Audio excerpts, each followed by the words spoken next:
kick the show off with that one this time, I man. figured that. I said it at the top. Yeah. I'm ready for it, though. At Yeah. this big age, I had something, but I'm going to go ahead and do what I was thinking over the week.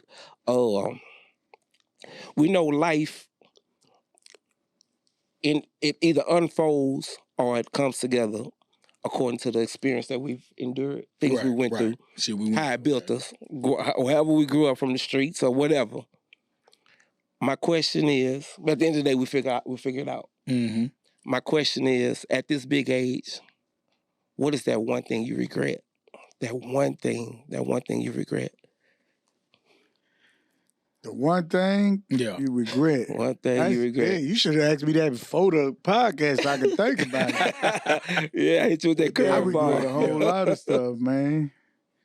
One thing I do regret, man, I had this bad chick, man, with some gray eyes, man, but I couldn't get on hard. I say gray eyes. I ain't lying. Yeah. Bad yellow. Oh, man. I know this wasn't what it's supposed to go, but it went down, you know what I mean? It is what it is. But hey, man, every time I think about that, shout out to her. Hey, she tried to give it to me twice. But because I couldn't get hard the first time. So you remember the second time? The mental was messed up the second time. Bad, Demo. I swear she was bad. Was it? Everybody wanted to hear it too, but yeah. Hey, all niggas done had that regret, bro. Yeah, late night regret for sure. Oh, man. It's just excited. I'm going to ask a question later. But my bad for taking that way. Nah, it is what it is. We keep it raw and funky over here, baby. Yeah. Nah, I think you took it there. I really wanted to go. I feel like that was a go to the next question. I mean, one of them other questions I got about being intimidated by women. Is that the reason you couldn't get up on it because you was kind of scared of what the situation was? Like, why you feel like you couldn't? Right, because it was like anticipated. Like I didn't believe. Like I don't know. Maybe it was intimidation. Yeah. So maybe I didn't believe she was even gonna give me that. When I tell you, she was like, it was back in the day. Young, you trying to get yellow, and nigga, it just happened. Boom, we here. It's like, damn. It's time, and she's serious. Yeah, you shocked. You went into shock. My body had to go into shock. And that was when I was young and poking. Yeah. That was the first, matter of fact, that was the first time that happened. Young and poking, I like that. That was the first time that happened. And my mental was messed up after that. Now, I got a story every like time that, I saw her out, nigga, I feel like all her friends do. Nah, she definitely talked about you, bro. She talked about you, bro. Yeah, she definitely. Think about this. A couple years later, she came back and presented it again. Right. Oh, and you still? No, it didn't happen. My mental was messed up. Part you still wouldn't have hit though, because you still would have been. You would have back into that. You would have went back into that younger Mark again. You would have felt like a kid back in that room again. Like damn. No, it happened.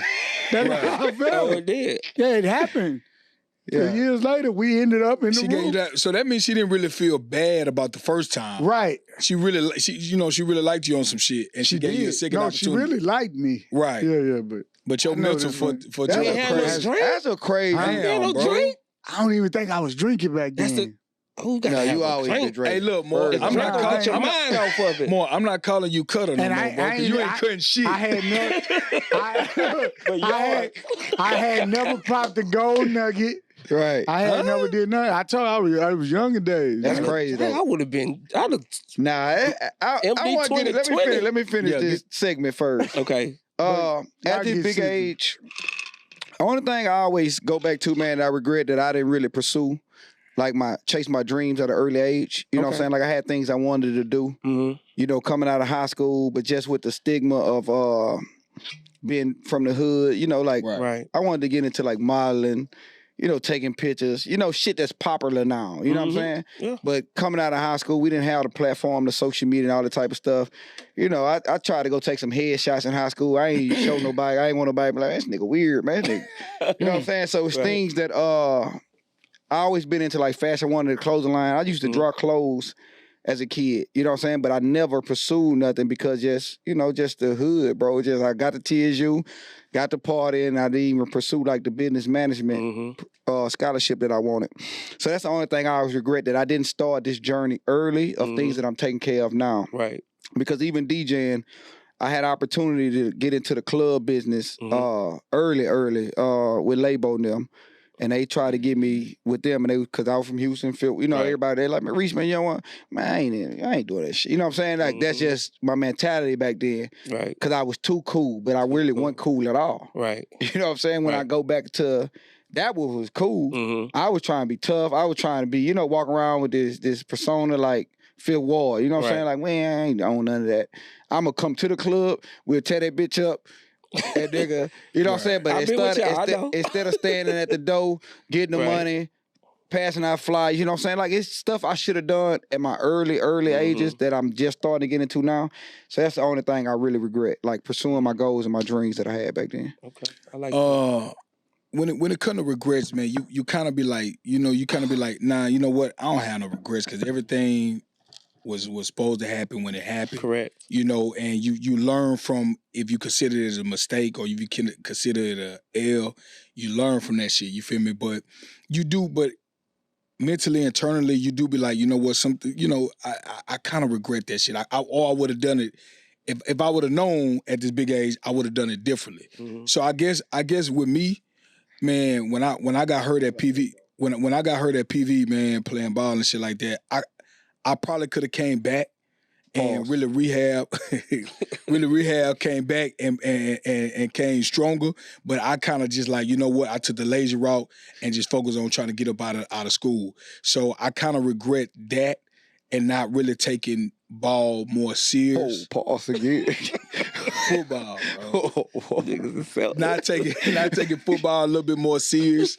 And you sit back and you kind of think about, I have regrets of that. But then I learned from that situation. I feel like me working with kids and stuff like that, it just made me as an inspiring story. It made me be able to coach them and tell them what not to do, what to do, and kind of guide them in their journey. So it's still a purpose it's still a bigger purpose at play. Okay. Hey, you think you should have been like a speaker?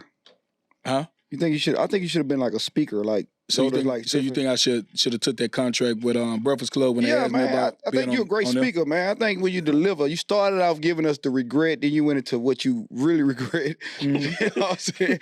I think that was good, man. I'm him, huh? Appreciate it, bro. You're him, bro. Hey, give me my flowers while I'm still here. For sure, man. That was good. What you think, Mark? No, sir. Damn. Yeah, bro. What? D-Mo, you... No, real quick. When when you sit back and think about it, I think I regret wasting a lot of time. I wasted a lot of time young, and then now I'm in my 40s. I've accomplished. I said this last episode. I've accomplished more in my 40s, which I've only been in 2 years, than I've done in my 20s and my 30s. But one quick thing, they used to have Monday Night Football at Dave & Buster's, and the Texans used to be there every Monday. I was playing pool with Andre Johnson. I was wearing their ass iPods. And he was so upset, he invited me to his crib because he said the pool tables. Yeah, don't balance that. No. Because the pool table, he had the wrist and the pool table. Shout out to Andre Hall of Fame. And he said the pool tables at Dave & Buster's was kind of bullshit. Right. And I was too cool. So that was his excuse to go. I was too cool to go. Yeah. And every time I see him, he'd be like, "What's up? Why you never?" And I ain't want that dick riding shit. That cool. Right. And I regret that. I really regret. You never know what doors that could have opened. There were a lot of individuals who I felt like, because I don't want that dick ride. I don't want nobody ever feel like they put me on. But it's like, I wish somebody would have put me on, bro. That's still. No, I wasn't. Oh, okay. No, I wasn't rapping. I wasn't man, shout out to David Buster. Oh man, that used to be loud. He was at $2 on Sunday. Monday. I used to go to Dave & Buster. I used to see Andre every Monday. Dave & Buster every Monday, and I just was too cool. We used to go in there happy hour. They used to have a wing drink special during the football games. Yeah. We did that for about 2 years. That was about 2 years. Buster used to be the spot, bro. Yes, bro. Dave & Buster, man. I forgot about old D&B. Yeah, man. There's a few of them out here we used to have on lock. Bennigan's, Dave & Buster. All of them start with a B, huh? Bennigan. Yeah. Oh, Dave start with a D. Yeah. Don't trip. Pause. Hey, look, let's get into a little ass eating booty munchers, right?